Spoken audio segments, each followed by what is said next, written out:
You're listening to the No Bullshit Vegan Podcast Advent Calendar episode for December 20th.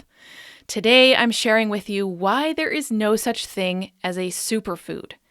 Superfood is basically a marketing term.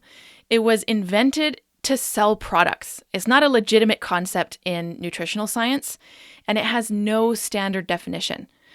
Now, sure, some foods might be more nutrient-dense than others, but in the scheme of a well-rounded, varied diet, they're going to make no difference.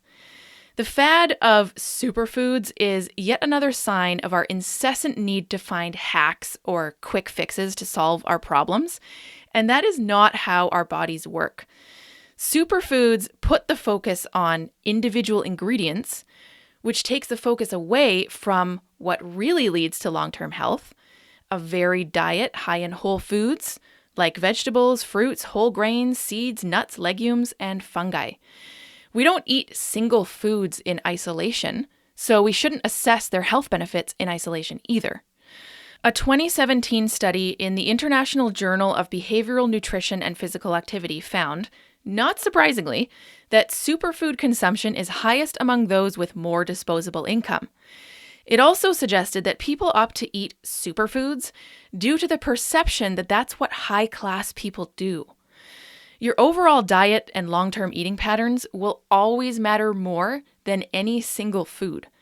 If your overall diet is very low in whole foods and very high in ultra-processed foods, adding in a few superfoods is not going to negate the effects of your diet.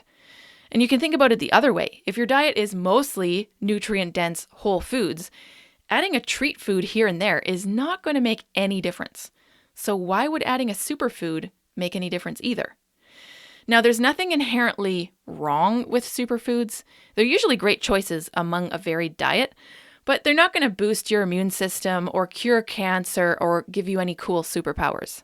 If you haven't yet left a star rating or review of this podcast, please do. It's the best way to help me get this show in front of new listeners.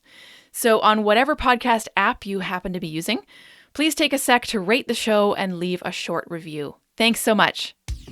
Thanks for listening to the No Bullshit Vegan Podcast at nobullshitvegan.com.